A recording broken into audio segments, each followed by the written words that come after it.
Abi bekleyin, acele etmeyin.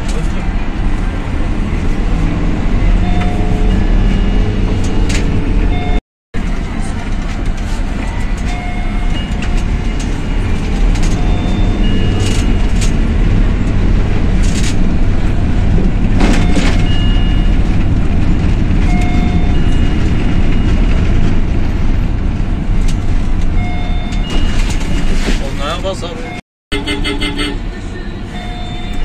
Hocam içeride bir acil hasta var da bir bakabilir misiniz? Başım ağrıyor. Yine. Duran şoförüm O sesi durdur. yolda gelirken acil bir hastamız oldu.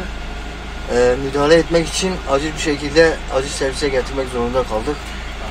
Bütün herkesten Allah razı olsun. Kardeşimize de Allah şifalar versin. Durumu biraz iyiydi he. İnşallah müdahale edecek ve daha da iyi olacak.